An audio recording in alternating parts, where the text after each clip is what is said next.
할렐루야. 어느 임금이 백성의 왕이 되느냐에 따라서 백성의 삶이 완전히 달라지게 된다 하는 것을 우리가 그동안 역사에서 배우게 되는 교훈입니다. 여러분, 가깝게는 우리나라의 조선시대에 폭군들이 역사적으로 몇 사람이 있습니다. 그래서 역사가들의 그 평가가 엇갈리기도 하겠지만은, 그러나 일반적으로 우리 조선 시대에 광해군이나 연산군이나 이런 자들이 나라를 다스릴 때 백성들이 매우 혼란해했고 조정이 많이 힘들어했습니다. 더군다나 조선 말기에는 우리나라가 외정에 나라를 빼앗기고 난 다음에는 일제 강점기는 그야말로 우리 선조들의 삶이 매우 어려웠습니다. 제 나라의 통치자도 아니고 남의 나라의 임금이 이웃 나라의 다스리는 통치자가 되었으니 조선시대의 말기에는 얼마나 어려웠겠느냐 하는 이야기죠. 여러분, 이와 같은 이야기가 우리 성경에 똑같이 나옵니다. 이스라엘이 애굽에서 430년 동안 자기 나라가 임금이 아닌 애굽의 왕 바로 왕이 이스라엘을 다스리면서 이스라엘 민족은 그 압정 아래서 노예의 삶은 이루 말할 수가 없었습니다.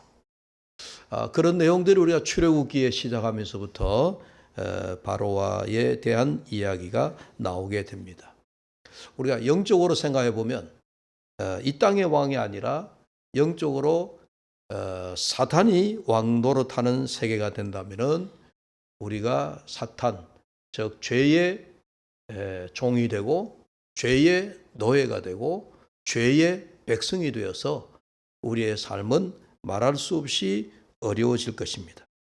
그래서 요한일서 3장 8절에 말하기를 죄를 짓는 자는 마귀에게 속하나니 마귀는 처음부터 범죄함이라. 하나님의 아들이 나타나신 것은 마귀의 일을 멸하려 하심이라. 그렇게 기록을 하고 있습니다. 여러분, 우리는 어느 임금이 다스리는 나라에 살 것인가에 따라서 우리의 삶의 질이 완전히 달라진다 하는 이야기입니다. 그래서 우리는 이 땅에서 사는 날 동안에도 좋은 대통령, 우리가 좋은 대통령에 있어합니다만은 선한 대통령, 선한 영향력을 많이 끼치고 백성들의 삶을 평안으로 이끌어주는 그런 대통령 혹은 그런 통치자, 그런 왕이나 이런 임금의 나라에서 우리가 살기를 모두가 원할 것입니다. 우리가 영적으로 생각해 봐도 하나님이 다스리시는 나라, 하나님의 의가 있는 곳에 살게 된다면 그 나라는 천국이 될 것이고, 또 그러한 나라에서 사는 우리 모두는 하나님의 백성으로 살게 될 것입니다. 오늘 왕이신 그리스도의 주일이다. 제가 늘 1년 중에서 이제 대림절을 한 주 앞둔 이 마지막 주일에 교회력으로 보면 이제 마지막 주일인 거예요. 교회력의 마지막 주일이다. 그래서 이 주일이 되면 늘 그리스도가 우리의 왕이 되신다.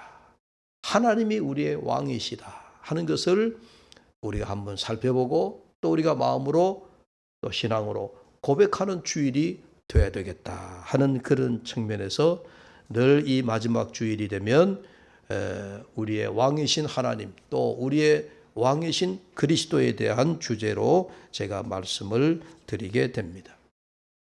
신약 성경에 사복음서가 나옵니다. 마태, 마가, 누가, 요한 사복음서가 나오는데 그 사복음서가 모두 예수 그리스도의 복음에 대한 내용을 담고 있기 때문에 우리가 사복음서라고 이야기를 하는데, 그 사복음서 가운데서도 신약 성경에 제일 먼저 나오는 마태복음은 우리가 유대인들을 위한 성경이다. 그러니까 마태의 제자가 이 마태복음의 성경을 기록할 때에 이 성경을 누가 읽었으면 좋겠느냐, 우리가 흔히 말해서 독자를 생각하게 되는데 그 독자층이 지금은 우리가 온 인류가 다 마태복음을 보지만 2000여 년 전에 이 마태의 제자가 마태복음을 기록할 때는 적어도 한 가지 이유가 있습니다. 그게 유대인들에게 이 말씀을 읽혀야 되겠다. 유대인들이 이 마태복음을 좀 봤으면 좋겠다 하는 그 독자층의 주된 독자가 유대인이었습니다. 그래서 다분히 이 마태복음에는 유대인들을 마음에 염두에 두고 기록한 성경이었기 때문에 그 마태복음 안에 유대적인 요소가 많이 나타납니다. 그럼 이 마태 저자가 어떤 생각을 했을까? 유대인들에게 있어 가지고는 예수 그리스도를 증거하는데 예수 그리스도가 너희들의 왕이다라고 하는 이야기보다도 더 아주 심플하게 얘기할 수 있는 방법, 이보다 더 좋은 방법이 없었다 하는 것을 마태는 알고 있었던 거예요. 그래서 우리가 마태복음을 읽어보면 신기하게도 왕이라고 하는 단어가 많이 나옵니다. 그래서 많이라고 그러니까 좀 이상하겠지만 여러 번 나옵니다. 한번 볼까요? 마태복음 2장 2절에 보시면, 우리가 마태복음 시작하는 2장 2절을 다 같이 한번 보십시오. 마태복음 2장 2절의 말씀에서 예수님이 나시는 탄생에 대한 이야기인데요. 자, 이렇게 시작하죠. 유대인의 왕으로 나신 이가 어디 계시냐? 우리가 동방에서 그의 별을 보고 그에게 경배하러 왔노라. 그렇게 말씀을 하죠. 유대인의 왕으로 나신 이가, 아기 예수를 가리켜서 동방에서 멀리서 찾아온 동방의 새 박사가 유대인의 왕이 어디 있느냐라고 그렇게 말하잖아요. 바로 왕이라고 하는 표현을 씁니다. 우연이 아닙니다. 너희들의 왕이 어디 있느냐, 왕을 찾으러 왔다 하는 그런 이야기입니다. 그래서 아기 예수가 탄생할 때부터 시작해서 우리에게 왕으로 오신 예수님이다. 그러면서 그분이 마지막 십자가에 달려 돌아가실 때에도 예수님의 십자가 위에 하나의 표가 붙었습니다. 요즘 표말 같은 거. 그 표말에도 뭐라고 써졌느냐? 유대인의 왕이다. 그렇게 붙였습니다. 마태복음의 그런 기록들이 이 왕이라고 하는 것이 오실 너희들의 왕으로 나신 이가 어디 있느냐 해서 예수 그리스도를 은근히 왕으로 우리에게 메시지를 전하고, 돌아가실 때 십자가 위에 표말을 붙이는데 유대인의 왕이다라고 하는 표말을 하나 탁 붙여. 태어나서부터 마지막 십자가의 죽음에 이르기까지 예수 그리스도가 너희의 왕으로 오신 분이다 하는 것을 가르쳐 주는 것이, 그런 메시지를 전하는 것이 마태복음입니다. 그래서 이 마태복음을 우리가 왕의 복음이다, 사자의 복음이다.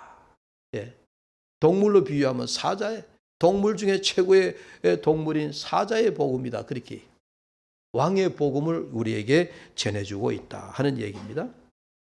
여러분, 우리가 몇 주 전에 봤는 바드메오가 여리고를 지나가시는 예수님의 소문을 듣고 외친 말이 있었죠. 사람들은 다 나사렛 예수라고 말하는데 바드메오는 뭐라고 불렀었죠? 다윗의 자손 예수요. 다윗의 자손이라고 하는 그 말이, 다윗이 누구예요? 이스라엘의 왕이었잖아요. 왕이신 예수여, 말을 바꾸면 그 말이에요. 그래서 은근히 이 마태복음에서는 예수님을 복음서의 구석구석에서 예수 그리스도가 바로 너희들의 왕이다, 유대인들을 향하여 너희들의 왕이다라고 하는 걸 가르쳐주고, 그런 암시를 계속 사인을 주고 있더라 하는 그런 이야기죠. 많은 사람들이 예수를 왕으로 보지 못하는 그때, 근데 왜 이렇게 예수님을 왕으로 유대인들에게 자꾸 예수님을 부각을 시켰냐? 이 땅의 왕이 아니라 하늘의 왕이다. 물론 오늘날 우리가 보기에는 예수 그리스도가 만왕의 왕이라고 고백을 하게 되어지는데, 그 당시에는 예수님을 자꾸 왕으로 불렀어요. 여러분, 우리가 너무 익히 잘 아는 예수님이 예루살렘에 입성하실 때에도 호산나 호산나 다윗의 자손이요 라고 그렇게 어린아이로부터 예수님이 나귀를 타고 어린 나귀를 타고 예루살렘 성에 입성하실 때 모든 사람들이 자기들의 겉옷을 펴서 깔아드리고 종려나무 가지를 흔들면서 어린아이들이 외친 소리가 호산나 호산나 다윗의 자손 예수여라고 외쳤습니다. 보십시오. 얼마나 예수님이 그들의 왕으로 오셨다라고 얘기하는데도, 그런데 당시에 유대인들은 예수님이 그들의 왕인 것을 알지 못해요. 아니, 이 땅의 왕이 아니라 만왕의 왕인 것을 알지 못하고 그들의 메시아였음을 알지 못했습니다. 그런데 이렇게 예수님을 호산나 호산나 다윗의 자손이여, 혹은 바디메오가 다윗의 자손 예수여라고 그렇게 부르는데요. 그런데 이 말을 들은 사람들 중에 그 말에 긴장하는 사람들이 있었어요. 누가 긴장했겠어요? 유대의 관리층들이 그 말을 듣고 긴장한 거예요. 왜? 바리새인들이나 서기관들이나 랍비들이나 제사장, 더 나아가서 대제사장, 산해드린 공회 의원들이나 이런 사람들은 예수를 다윗의 자손이라고 부른다, 호산나 다윗의 자손이라고 부른다, 그게 그 의미를 그들은 알았습니다. 왜? 다윗의 자손이라고 부르면 예수님을 왕이라고 생각하기 때문에 이것이 우리에게 우리의 자리를, 우리의 왕의 자리를, 우리의 있는 현재에 우리가 위치하고 있는 이 기존의 모든 힘과 권력과 이런 것들을 빼앗아갈 사람이로구나. 근데 그런 얘기를 이렇게 간접적으로 전해 듣고는 그런 곳에 그들이 긴장하게 되네요. 그래서 예수님과 알게 모르게 적대 관계가 되어지고 예수님을 죽여야 되겠다 하는 그런 마음들을 그들이 계속 마음으로 이렇게 굳혀지기 시작을 했다, 그렇게 볼 수 있습니다. 제가 오늘 예수님을 왕으로 계속 강조하는 거예요. 자, 오늘날 여러분 생각해 보십시오. 우리가 왕이라 그러면 우리가 한 나라의 최고의 통치자.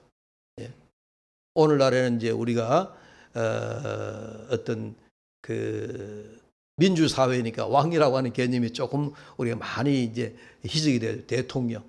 대통령 그런 거지만 우리 옛날 조선시대 때나 이래 군주시대 때에는 왕이라 그러면은 왕은 우리의 통치자다, 우리의 군주다, 우리의 임금이다, 우리의 주가 된다 하는 것을, 여러분 임금이다, 왕이다 이런 용어 자체가 그런 의미를 우리에게 물씬 풍기게 되어집니다. 그래서 이 왕이라고 할 때 이 왕은 우리를 다스리시는 자, 우리를 통치하는 자. 좀 오늘날로 들으면, 민주적인 사회에 살고 있는 우리가 들으면 우리를 통치한다고, 우리를 다스린다고 그러면 조금 어감이 좋지 않을 수도 있지만요. 그러나 여러분 생각해 보십시오.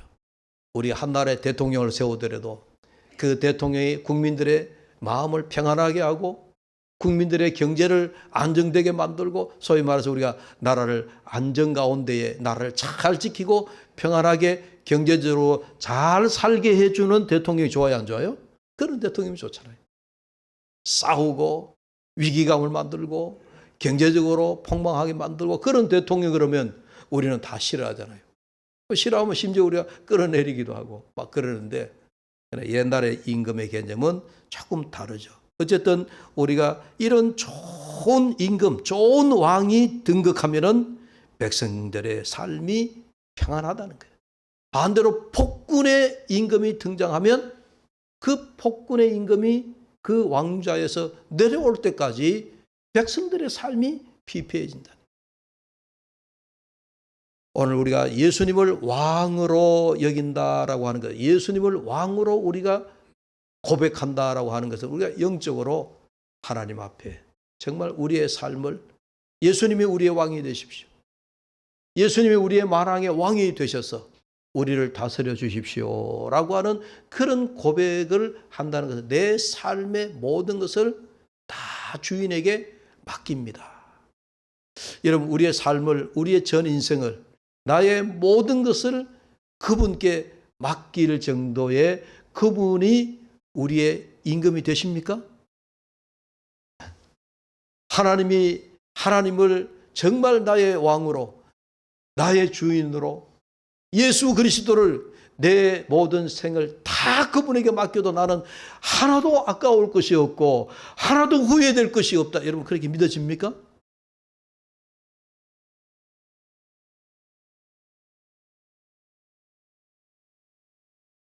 여러분 우리가 성경에 어린아이들도 예수님이 오셨을 때 종려나무 가지를 흔들면서 호산나 다윗의 자손, 호산나 다윗의 자손이라고 그렇게 외쳤고, 바디메오 거지조차도 예수님을 나의 왕으로 인식하고 다윗의 자손 예수여 나를 돌아보소서라고 그렇게 외치는데, 여러분 돌아보면 오늘 우리들은 정말 그분을, 예수님을 나의 왕으로 내가 인지하고 있느냐, 어느 정도 우리가 예수님을 내 삶의 참 주인으로 여기고 있느냐, 정말 예수님이 내 삶의 통치자로 나는 그렇게 인정하고 살아가느냐. 여러분 왕과 신하의 관계에, 혹은 왕과 백성의 그 관계에서 가장 중요한 것이 뭘까요?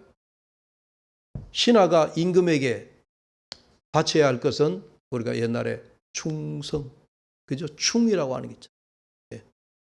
마음을 담아서 중심으로 임금의 그 어명을 받든다 하는 의미에서 신하가 되면 충성을 맹세하는 그런 게 있고요. 또 백성은 임금에게 신의를 지키고 끝까지 임금을 따르겠다라고 하는 그런 관계, 이걸 우리가 순종이라고 할 수가 있습니다. 우리가 신앙생활하면서 하나님 앞에 순종한다라고 하는 거 한번 생각해 보십시오.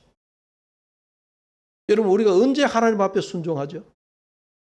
어떨 때 우리가 순종하게 되죠? 어떤 마음으로, 어떤 상황에서, 어떤 조건으로 하나님 앞에 순종하는 그 때가 언제입니까? 내게 이로울 때, 뭔가 내게 뭐 유익이 있을 때, 뭔가 내가 필요로 할 때 하나님 앞에 좀 아쉬운 소리도 하면서 하나님 앞에 순종하겠습니다. 여러분 그러는 겁니까?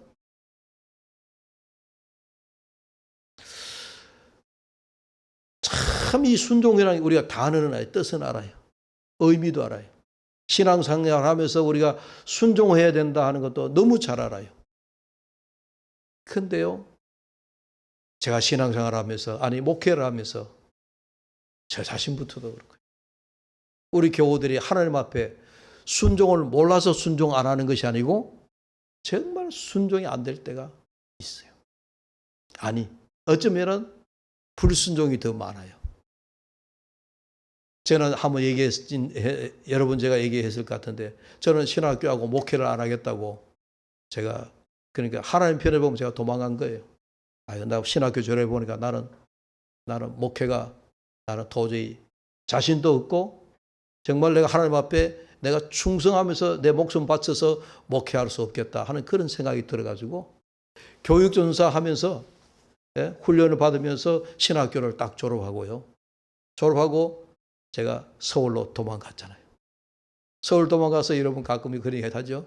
서울 가서 고춧가루 장사하고 구로공단을 다니면서 온갖 영업을 하느라고 한 1년을 그렇게 해보니까, 그렇게 하다가 그러니까 제가 다시 잡혀가지고 저기 바닷가, 아주 최첨단 바닷가에 교인 10명 안 되는 교회 가서 첫 목회를 시작했는데, 서울에서 잡혀가지고 제가 다시 목회의 길로 내려올 때, 그때 하나님 앞에 제가 신학교 갈 때 한번 서원을 했고, 그리고 서울에서 다시 목회를 다시 시작할 때에 바닷가의 교회로 내려올 이삿짐 사고 내려오면서 제가 하나님 앞에 두 번째 서약을 했어요. 어떤 서약을 했냐? 하나님, 제가 다시는 요나처럼 되지 않겠습니다. 요나가 어떤 사람이에요? 하나님이 다시스로 가라 그러는데, 니느웨로 가라 그러는데 니느웨로 가지 않고 요나가 하나님 말씀에 불순종해서 배를 타고 다시스로 가기 위해 가지고 도망을 갔던 요나였어요. 제가 신학교 졸업하고 도망가서 보니까 딱 요나예요. 요나. 예? 요나였어요. 그래가지고 1년을 소위 말해서 도망 다니다가 다시 잡혀서 하나님, 내가 다시는 요나처럼 하나님 말씀에 불순종하여 도망가는 일은 없을 겁니다. 그렇게 두 번째 서약을 하고 그리고 목회를 시작을 했어요. 예? 그렇게 전도사를 시작해서 온 것이 오늘 여기까지 근 35년까지 왔습니다. 제가 목회하면서 많은 교우들을 만났잖아요. 우리 많은 교우들을 보았잖아요. 평온할 때는 그냥 교회 잘 나오셔서 순종을 잘해요. 그런데 자기 고집이 들어가 버리면 순종이 불순종으로 돌았어요. 그때는 말씀도 안 들어가. 목사가 얘기해도 안 들어가. 누가 얘기해도 말이 안 들어가. 왜? 자기 주장이, 자기 고집이 섰버리니까 어떤 경우에도 말을 안 들어. 그런 것을 제가 목회하면서 평생을 제가 보아왔어요. 여러분, 순종이 쉬울 것 같죠? 어렵습니다. 정말 순종이 어렵습니다. 그러나 그 어려운 순종이라도 여러분 순종하면 복이 되는 줄로 믿으십시오. 우리가 요나처럼 도망가면 안 돼요. 오늘 예수님을 나의 왕이다라고 했을 때 여러분 왕 앞에 엎드린 신하가 왕 앞에 안 돼요. 그러면 그 신하는 어떻게 돼요? 네, 퇴출되는 거잖아요. 이거는 명확해요. 여러분 오늘 우리가 예수님을 나의 왕으로 고백한다라고 하는 말은 자기 고집을 내려놓는 거거든. 자기 생각을 좀 내려놓는 거거든.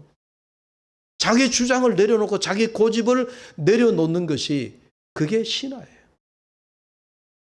그게 순종이라는 얘기예요. 제가 두어 번 얘기했는데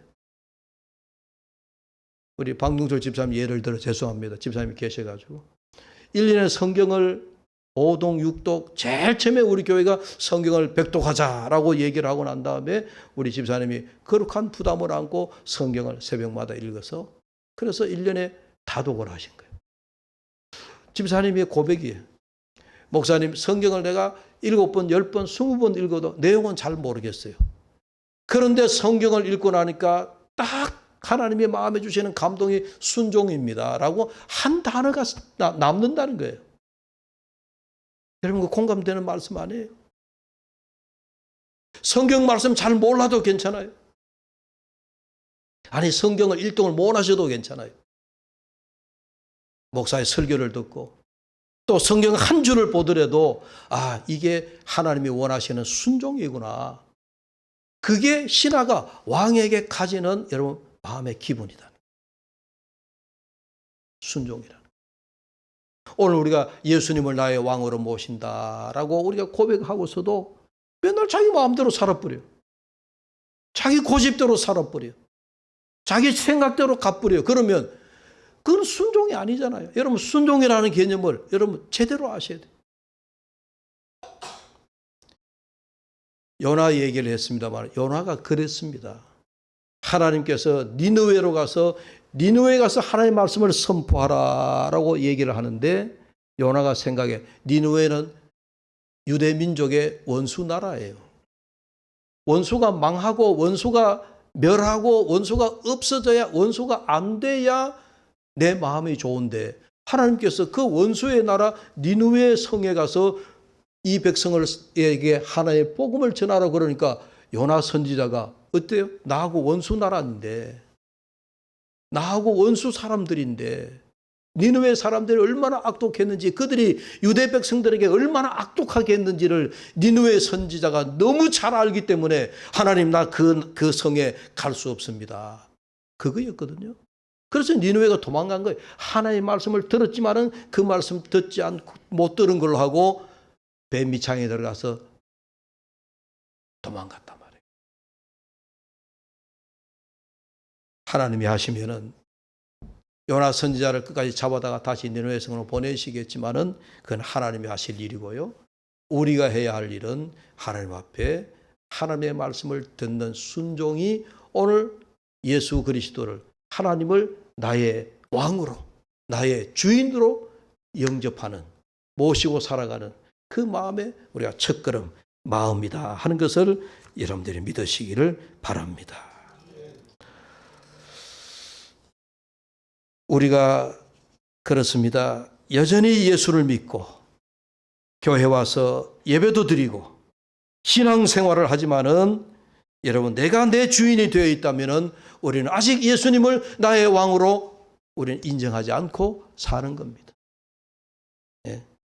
예수님은 내가 필요할 때나 필요한 만큼만 왕으로 인정하는 것이 아니라 내 삶의 모든 것을 하나님 앞에 맡기고 그분의 다스림에 내가 다스림 속에 들어간다 하는 마음으로 우리가 살아야 우리가 정말 예수님을 나의 왕으로 나의 주인으로 내 임금으로 그분을 내 마음속에 좌정하여 모시고 살아갈 수 있다 하는 이야기입니다.